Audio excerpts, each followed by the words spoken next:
نحمده ونصلی علی رسولہ الکریم اما بعد۔ بعض عبادات ایسی ہیں کہ ان میں کچھ بھی نہیں کرنا پڑتا، صرف آنکھ سے دیکھ لے تو عبادت ہے۔ نہ کچھ پڑھنا پڑتا ہے، نہ اٹھنا بیٹھنا پڑتا ہے، صرف آنکھ اٹھا کر آدمی دیکھ لے اللہ کے لیے تو اس پر اللہ جل جلالہ بہت کچھ عطا فرما دیتے۔ فرمایا خمس من العبادہ، 5 عبادتیں ایسی ہیں کہ اگر آنکھ سے دیکھ لیا جائے تو عبادت ہے۔ النظر الی الکعبہ، فرمایا کعبہ کی طرف بیت اللہ کو دیکھنا یہ بھی عبادت ہے۔ ایک تو ہاں طواف کرنا عبادت ہے، صرف ایک آدمی وہاں بیٹھا ہوا اللہ کے گھر کو دیکھ رہا ہے اور ایک دور بیٹھا ہوا نفلیں پڑھ رہا ہے، تو نفلیں پڑھنے والے سے یہ دیکھنے والا افضل ہے، یہ بڑی عبادت میں شمار کیا جائے گا۔ صرف آنکھ سے دیکھ لینا اللہ کے گھر کو۔ والنظر الی المصحف، فرمایا قرآن پاک کو دیکھنا عبادت ہے۔ ایک ہے تلاوت کرنا، سیکھنا سکھانا، وہ کچھ نہ کچھ کرنا پڑتا ہے، صرف قرآن پاک کو دیکھ لے۔ بزرگ اس لیے فرماتے ہیں بھائی کچھ نہ کچھ تلاوت ضرور ہونی چاہیے، چلو زیادہ نہیں تھوڑی کر لو، رکوع کر لو، صفحہ کر لو، تھوڑی سی کر لو، نہیں تو آخری درجہ ہے قرآن پاک کو کھول کر دیکھ کر بند کر دینا، یہ بھی معلوم نہیں ہے اس نے بھی عبادت کی ہے۔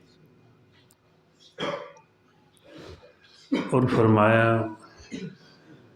والنظر الی الوالدین، والدین کو دیکھنا عبادت ہے۔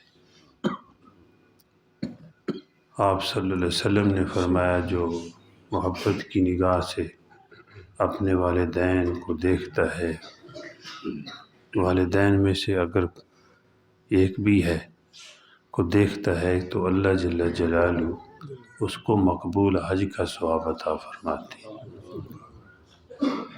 یہ دیکھنے پر ہے۔ صحابہ کرام نے عرض کی یا رسول اللہ صلی اللہ علیہ وسلم اگر کوئی 100 بار دیکھے، فرمایا اللہ 100 حجوں کا ثواب عطا فرمائے۔ عبادت کرتے ہوئے انسان تھک سکتا ہے لیکن اللہ جل جلالہ اجر دیتے ہوئے اس کے خزانوں میں کوئی کمی نہیں آتی۔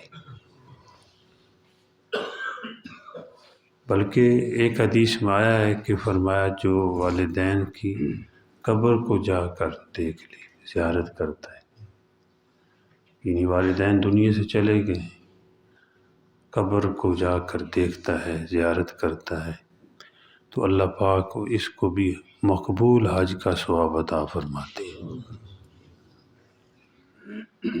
اور فرمایا چوتھا والنظر الی زمزم یتخط الخطایا،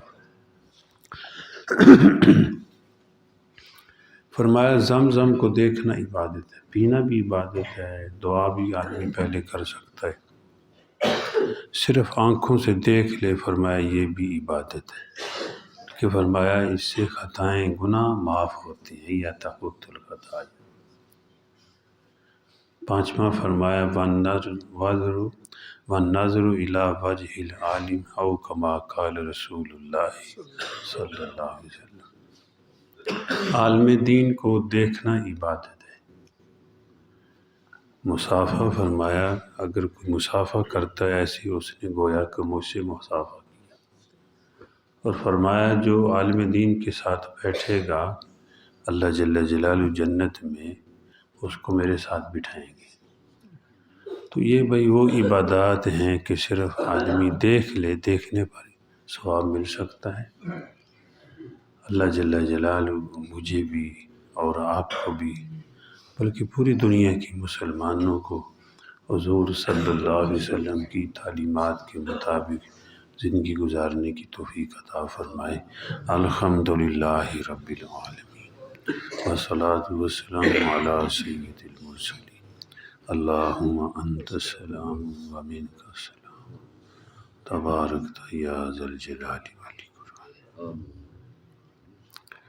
ربنا اتمم لنا نورنا واغفر لنا انک علی کل شیء قدیر۔ ربنا هب لنا من ازواجنا وذریاتنا قرۃ اعین واجعلنا للمتقین رب ارحمہما کما ربیانی صغیرا۔ بھائی ہمارے جمعے کا نمازی میاں حبیب صاحب مرحوم فوت ہو چکے ہیں، سب کو پتہ ہے، ان کے لیے بھی مغفرت کی دعا کرتے ہیں۔ اللہ جل جلالہ ان کی آخرت کی منزل آسان فرما۔ اے اللہ جل جلالہ ان کی قبر کو منور فرما، کشادہ فرما، ان کے ورثاء کو صبر جمیل عطا فرما۔ جتنے بھی ہمارے عزیز و اقربا اور مسلمان دنیا سے جا چکے ہیں، اے اللہ جل جلالہ سب کی بخشش فرما، سب کی آخرت کی منزل آسان فرما، سب کو جنت الفردوس نصیب فرما، سب کی قبروں کو منور فرما، کشادہ فرما۔ ربنا تقبل منا انک انت السمیع العلیم۔ صلی اللہ تعالی علی خیر خلق محمد وعلی آلہ واصحابہ وآل بیتہ اجمعین، آمین یا رب العالمین۔